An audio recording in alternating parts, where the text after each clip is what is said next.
Hi, Eric here with 30 by 40 Design Workshop. This is part 2 of a 4-part video series talking about how you can get more out of your Houzz profile.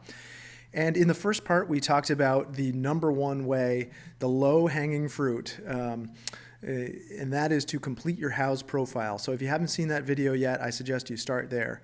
You really want to complete your profile as you'll receive preferential treatment in the search engine rankings. So on video 2 here, I want to talk about the best way that you can be found in this search engine. As we talked in video 1, Houzz is primarily an image-based search engine. So the idea with completing your profile is to upload as many photos as you possibly can. They only require 5.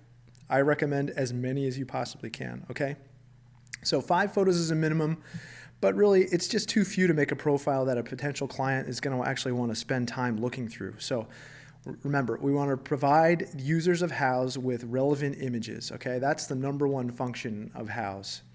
So your 5 images, if that's all you upload, they make for an awfully small needle in a haystack of millions. Okay, so high quality images are ubiquitous on Houzz, and that means a minimum of 2,400 pixels wide. Okay, that offers you the best chance of being showcased on the homepage Ideabooks.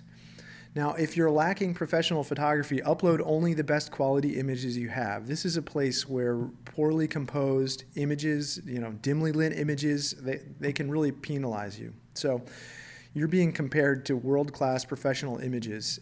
If you're providing amateur images, it's really easy for people to pass you, users and editors on the site, to actually pass your stuff over, okay? If you don't have any professional quality photos of finished spaces, which is actually Houzz's preferred favorite, start off by uploading high-resolution computer or hand-drawn renderings and drawings, okay? Now, I've done this for several projects of mine.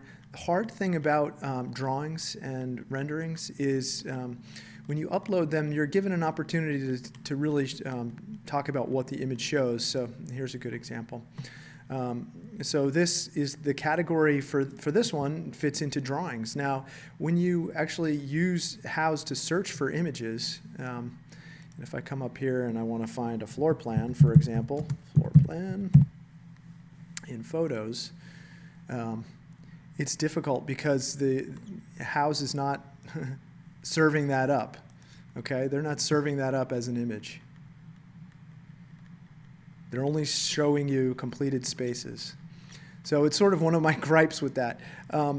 You may want to load your floor plan up into a finished space photo, and that way, if you don't have professional photos of your particular projects, that's one way of getting ranking without having those photographs. But basically, upload the highest resolution images that you possibly have.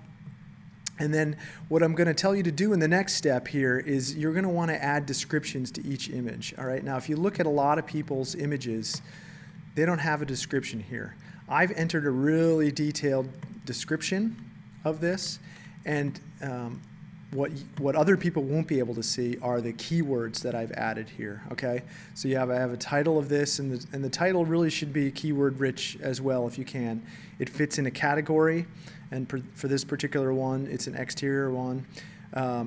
The style, you define that, and that's going to be based on the kind of work that you're seeking, basically. Its location, its metro location, a link back to my website, and then as many keywords as you can possibly think of. And as you're typing in keywords, Houzz will make suggestions. So I've used a little bit more than they've allowed me to here.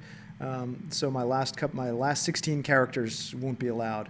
But the description and photo credits are also something you want to populate with keyword-rich text. I don't typically put a budget, but here's a chance for you to do that. Make sure you fill out as many of these categories. Here's one I didn't actually fill out. So make sure you fill out as many of these as you possibly can. And that will help you, that will help the Houzz search engine serve up your image in front of someone else's.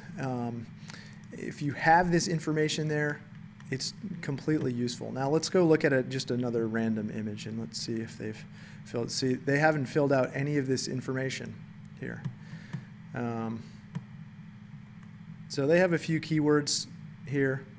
But really the description and photo credits is totally blank. So if your image, it has descriptors, cedar shingles, metal roof, snow fence, metal chimney, sliding barn door, aluminum clad window, Japanese window, fieldstone, all of these things can help tell the search engine what this image is about. Flat roof, gable, storage building, whatever keywords you can possibly think of. Make sure you add that to the description.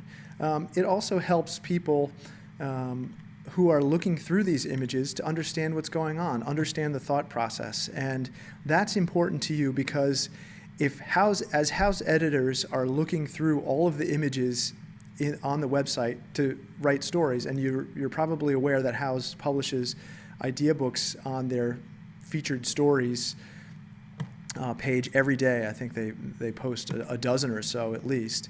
The way they find the images for these stories is someone will get an idea for a story and then they'll start searching for keywords. And if your images have the keywords that they're looking for, then they'll add your image to their idea book, and that's how you get featured on the home page. So next video, we're going to move on to the next tip, which is to create idea books, and I'll discuss how that works and how you can be featured on the Houzz homepage. All right?